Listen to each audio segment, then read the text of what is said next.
सूरज ढलते ही रतनपुर गांव का हर कोना जैसे अंधेरे में डूब जाता था। यहाँ बिजली अक्सर शाम ढलते ही चली जाती। गांव वाले जैसे इस अंधेरे के आदी हो चुके थे। चूल्हों से उठता धुआं, मिट्टी की महक और लालटेन की पीली रोशनी, यही था इस गांव की शाम का असली नजारा। गांव के बीचों बीच खड़ा था एक विशाल पीपल का पेड़। यह पेड़ वर्षों से गांव की पहचान बना हुआ था। बच्चे इसकी जड़ों पर खेलते और बड़े बूढ़े शाम को इसकी छांव तले बैठकर बातें करते। आज भी वही नजारा था। पेड़ के नीचे बैठे थे तीन दोस्त, गंगाराम, मुकुंद और हरिचरण। शाम ढलते ही कामकाज समेटकर यहाँ आना और गपशप में समय बिताना। अरे भैया, ये रोज शाम को बिजली का भाग जाना भी कोई बात हुई? लगता है जैसे बिजली वाले हम गांव वालों से दुश्मनी निकाल रहे हो। हाँ हाँ हाँ हाँ, सही कह रहे हो। पर मानना पड़ेगा, इसी बहाने हमारी ये महफिल जम जाती है। क्या चाहिए जिंदगी में इससे ज्यादा। बात तो सही है, लेकिन आज कुछ अधूरा लग रहा है। क्यों भला? अधूरा क्या लग रहा है? अरे, शैलेश काका अभी तक आए नहीं। बिना उनकी कहानियां सुने इस बैठक का कोई मजा ही नहीं आता। तुम उसे कहानी कहते हो? अरे भाई, वो तो कहते हैं कि उनकी बातें सब सच्ची घटनाएं हैं। सच्ची घटना? अरे छोड़ भी दो। पिछली बार याद है, कह रहे थे कि पास वाले जंगल में कुएं के अंदर कोई पिशाच रहता है। भला आज के जमाने में ऐसी बातें सच हो सकती हैं क्या? गंगाराम, इस दुनिया में आंखों से जो दिखता है वही सब कुछ नहीं होता। आंखों के परे भी बहुत कुछ है जो हमारी समझ से बाहर है। तुम न मानो तो ठीक है, लेकिन मैं तो मानता हूं। तीनों अपने अपने तर्क दे ही रहे थे कि तभी हवा में एक हल्की सी सरसराहट गूंजी। दूर से किसी के कदमों की आहट सुनाई दी। वह थे गांव के बुजुर्ग और सबसे चर्चित शख्स शैलेश काका। अरे देखो देखो, शैलेश काका आ गए। हमने तो सोचा था आज शायद नहीं आएंगे। आप नहीं आते तो हमारी गपशप अधूरी रह जाती। बैठिए काका, आपकी ही बातें कर रहे थे हम।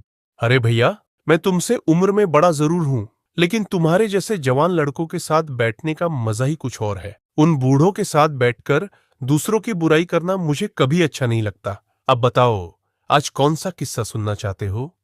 अपने जीवन की बहुत सी घटनाएं हैं जिन्हें याद करते ही आज भी रोंगटे खड़े हो जाते हैं। काका, आपने कभी अपनी आंखों से भूत देखा है? कोई ऐसा अनुभव बताइए जिसे आप खुद भुला ना पाए हों। शैलेश काका कुछ देर चुप रहे। उनकी आंखें दूर अंधेरे में किसी अनजानी दिशा में टिक गईं। उनकी सांसें गहरी होने लगीं, जैसे वो अपने भीतर से किसी पुरानी याद को खींच रहे हों। फिर उनकी आंखों में एक अलग सी चमक उभरी और उन्होंने बोलना शुरू किया। तुम लोग सोचते होगे कि मैं जो किस्से सुनाता हूं वो सब मनगढ़ंत होते हैं, लेकिन सच कहूं तो ऐसा बिल्कुल नहीं है। मैं डॉक्टर होने के नाते इस देश के अलग अलग हिस्सों में रहा हूं। हर जगह, हर गांव ने मुझे कुछ अलग सिखाया। मैंने जो कुछ देखा और अनुभव किया वही तुम लोगों को सुनाता हूं। आज जो घटना सुनाऊंगा उसमें डर भी है और एक गहरी सीख भी।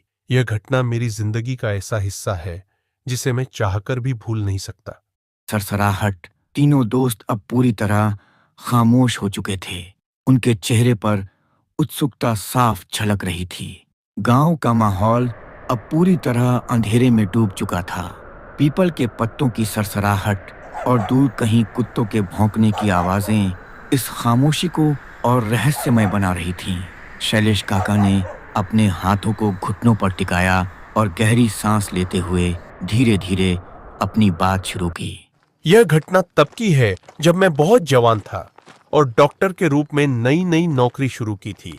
यह बात उन दिनों की है जब मेरी उम्र बहुत कम थी। पढ़ाई पूरी करने के बाद मैंने डॉक्टर के रूप में अपनी पहली नौकरी शुरू ही की थी।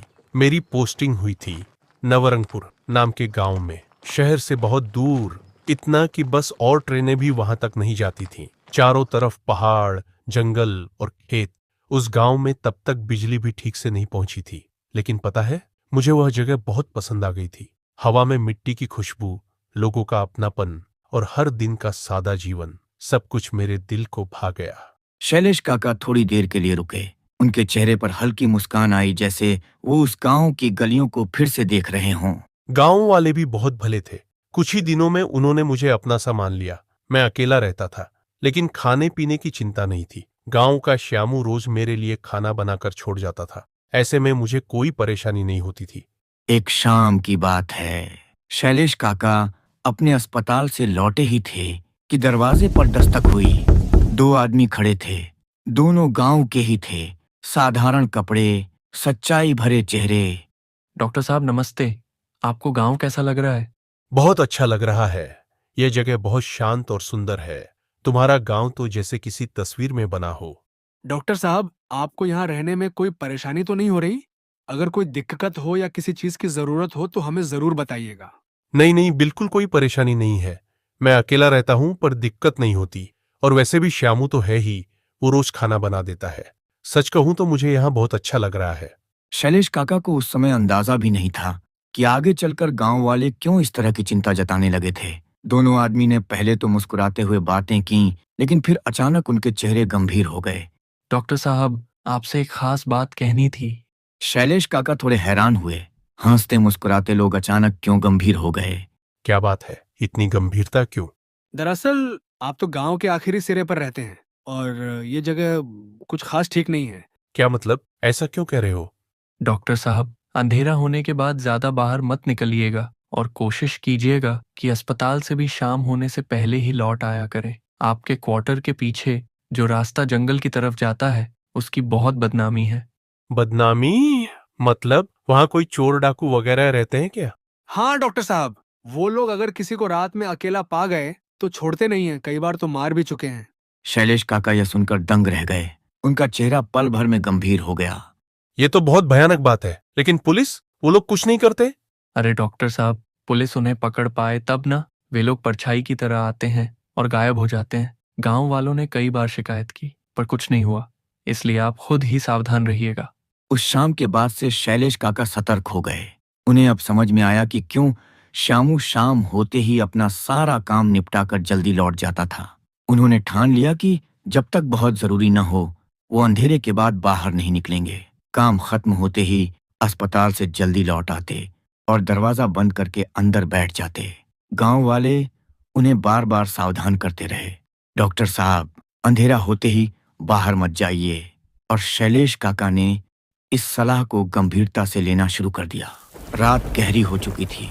आसमान काले बादलों से ढका था और बीच बीच में बिजली चमककर पूरे गांव को पल भर के लिए रोशन कर देती। बारिश रुक रुक कर हो रही थी। शैलेश काका यानी उस समय के युवा डॉक्टर दिन भर का काम निपटाकर जल्दी से खाना खाकर सो गए थे। लेकिन अचानक उनके दरवाजे पर किसी ने जोर से दस्तक दी। गहरी नींद टूटने पर पहले तो उन्हें गुस्सा आया, लेकिन फिर जैसे ही याद आया कि वो डॉक्टर हैं, उनका गुस्सा गायब हो गया। हो सकता है कोई मरीज मुसीबत में हो। इतनी रात को कौन आया है भला? उन्होंने दरवाजा खोला। सामने एक अधेड़ उम्र का आदमी खड़ा था। कपड़े भीगे हुए थे और चेहरा घबराया हुआ था। तुम कौन हो? इतनी रात को यहाँ क्या कर रहे हो? डॉक्टर साहब, मेरी माँ की तबीयत बहुत खराब है। बिस्तर से उठ भी नहीं पा रही हैं। आप चलिए ना, प्लीज मेरे साथ चलिए। डॉक्टर शैलेश ने उसकी आंखों में सच्चाई और बेचैनी दोनों देखी। बिना ज्यादा सोचे उन्होंने अपना बैग उठाया और तुरंत तैयार हो गए। ठीक है, कहाँ है तुम्हारा घर? जंगल के उस पार, पास के गांव में। दूर नहीं है डॉक्टर साहब, बस थोड़ी ही दूरी है। जंगल के पार? अच्छा चलो, माँ की तबीयत खराब है तो चलना ही होगा। दोनों दरवाजे से बाहर निकले। बारिश की वजह से ठंडी हवा चल रही थी। चारों तरफ अंधेरा और बीच बीच में बिजली की चमक। गणेश आगे आगे चल रहा था और डॉक्टर शैलेश पीछे पीछे। तुम्हारा नाम क्या है? मेरा नाम गणेश है। गणेश, तुम्हारी माँ को कब से तबीयत खराब है? क्या लक्षण है? सर, बहुत दर्द कर रहा है और तेज बुखार है। दिन भर हालत बिगड़ती गई। पिताजी बूढ़े हैं, माँ को छोड़कर आ नहीं सकते थे, इसलिए मैं आपको बुलाने आया। डॉक्टर शैलेश को उसकी माँ के लिए गणेश की चिंता देखकर अच्छा लगा। उन्हें लगा कि यह बेटा सचमुच अपनी माँ के लिए समर्पित है। लेकिन जैसे जैसे वो जंगल के भीतर जाते गए, माहौल बदलने लगा। चारों तरफ घना अंधेरा। लंबे लंबे पेड़ हवा में हिलकर अजीब सी आवाजें कर रहे थे और तभी उन्हें लगा जैसे पीछे कोई आ रहा है। गणेश सुनो, क्या तुम्हें भी लग रहा है कि हमारे पीछे कोई है? गणेश ने पीछे मुड़कर देखा। उसकी चाल और तेज हो गई। हाँ डॉक्टर साहब, जल्दी चलिए, कोई हमारे पीछे है। दोनों तेजी से चलने लगे, लेकिन पीछे आने वालों के कदमों की आवाज भी और तेज हो गई। अब साफ सुनाई दे रहा था किसी के फुसफुसाने की आवाज। वही रुको, जो कुछ है निकाल दो, वरना जान से मार देंगे। डॉक्टर शैलेश का दिल झोर झोर से धड़कने लगा। उन्होंने हिम्मत करके जोर से जवाब दिया। मेरे पास कुछ नहीं है, और जो मेरे साथ है वो अपनी माँ की बीमारी के लिए मुझे बुलाने आया है। हमें जाने दो। मेरी माँ की तबीयत सचमुच खराब है, प्लीज हमें जाने दो। लेकिन पीछे से डरावनी हंसी गूंज उठी। हाँ हाँ हाँ हाँ, मर जाए तेरी माँ, हमें क्या, जो है जल्दी निकाल, वरना यही तेरा आखिरी दिन होगा। डॉक्टर शैलेश का शरीर कांप रहा था, लेकिन गणेश की आवाज में ऐसी सच्चाई थी कि उन्होंने उसे अकेला नहीं छोड़ा। और तभी कुछ अजीब हुआ। पीछे से दौड़ते आए दोनों गुंडे अचानक चीखते हुए भाग खड़े हुए। उनके चेहरे पर डर साफ झलक रहा था। अरे बाप रे, ये क्या देखा हमने, बचाओ। गणेश, ये लोग ऐसे अचानक क्यों भाग गए? क्या हुआ इन्हें? शायद अपनी गलती समझ गए होंगे। चलिए डॉक्टर साहब, देर हो रही है, मेरी माँ इंतजार कर रही हैं। डॉक्टर शैलेश कुछ समझ नहीं पाए, लेकिन समय बर्बाद करना ठीक नहीं था। वे चुपचाप गणेश के पीछे पीछे और तेजी से चलने लगे। थोड़ी देर बाद जंगल का अंधेरा खत्म हुआ और सामने एक छोटा सा गांव दिखाई दिया। गणेश ने इशारा किया। वो रहा मेरा घर, आप जाइए डॉक्टर साहब, मैं यहीं खड़ा रहूंगा। तुम अंदर नहीं चलोगे? नहीं, आप जाइए, माँ को आपकी जरूरत है। डॉक्टर शैलेश घर के अंदर गए। वहां एक बुजुर्ग महिला बिस्तर पर लेटी थी। उनके चेहरे पर तकलीफ साफ झलक रही थी। पास ही एक बुजुर्ग आदमी बैठे थे, बेबस और चिंतित। डॉक्टर शैलेश उस छोटे से घर में दाखिल हुए। दीवारें मिट्टी की थीं, कोनों में दिए जल रहे थे। कमरे में हल्की सी धुएं और दवा जैसी गंध फैली हुई थी। बिस्तर पर एक बुजुर्ग महिला पड़ी थीं। उनका चेहरा पीला, सांसें तेज और माथे पर पसीना चमक रहा था। बगल में एक बुजुर्ग आदमी बैठे थे, शायद महिला के पति। उनकी आंखों में बेबसी और डर साफ दिख रहा था। डॉक्टर बाबू, बचा लीजिए इन्हें, दिन भर से हाल बुरा है, ये तो अब होश भी खो रही हैं। घबराइए मत, मैं देखता हूँ। डॉक्टर शैलेश ने अपना बैग खोला। उन्होंने महिला की नब्ज देखी, बुखार नापा और छाती सुनी। फिर सिर हिलाकर दवाइयां निकाली और इंजेक्शन तैयार किया। चिंता की बात नहीं है, इन्हें तेज बुखार और संक्रमण है। मैं अभी दवा देता हूँ, थोड़ी ही देर में आराम मिल जाएगा। उन्होंने सावधानी से इंजेक्शन लगाया, गोलियां दी और पानी पिलाया। महिला की सांसें धीरे धीरे सामान्य होने लगीं। माथे पर कपड़ा रखा तो बुखार भी कुछ कम हुआ। बुजुर्ग आदमी की आंखों में आंसू आ गए। भगवान आपका भला करे डॉक्टर बाबू, हम तो सोच रहे थे कि अब ये बचेंगी नहीं, आपने चमत्कार कर दिया। ये कोई चमत्कार नहीं, दवा और सही इलाज है। लेकिन ध्यान रखिएगा, इन्हें आराम की जरूरत है। साफ पानी पिलाइए और खाना हल्का दीजिए। वो बातें कर ही रहे थे कि अचानक ख्याल आया, गणेश कहाँ है? वो तो घर के बाहर खड़ा था, लेकिन अब कहीं दिखाई नहीं दे रहा था। अरे, आपका बेटा गणेश कहाँ गया? वो तो मुझे बुलाकर लाया था। गणेश बेटा, तुम किसकी बात कर रहे हो? अरे वही, आपका बेटा गणेश। वही तो मुझे इस वक्त जंगल पार कराकर यहाँ लाया। उसने ही कहा था कि उसकी माँ बीमार है। बुजुर्ग आदमी ने डॉक्टर की तरफ ऐसे देखा मानो उन्होंने कोई अजीब बात कह दी हो। उनकी आंखें भर आईं, होंठ कांपने लगे। डॉक्टर बाबू, हमारा बेटा गणेश तो 5 साल पहले ही इस दुनिया से चला गया। डाकुओं ने उसे जंगल में मार डाला था। डॉक्टर शैलेश के हाथ से पानी का गिलास लगभग छूट गया। उनका दिल धड़कना भूल गया हो जैसे। क्या? लेकिन अभी थोड़ी देर पहले वो मुझे यहाँ लेकर आया। उसने मुझसे रास्ते भर बातें की। मेरी आंखों के सामने खड़ा था वो। हाँ बेटा, ये पहली बार नहीं है।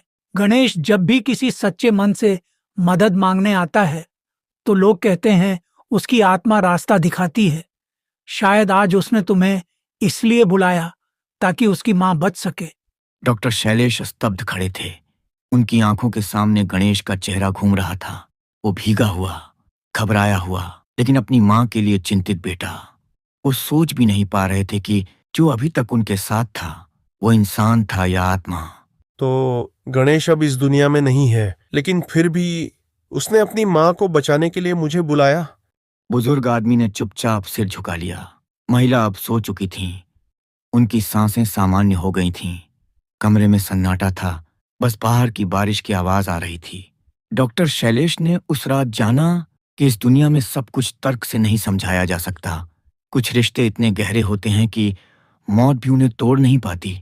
गणेश का अपनी माँ के लिए प्यार मौत के पार से भी उन्हें बचाने आया था।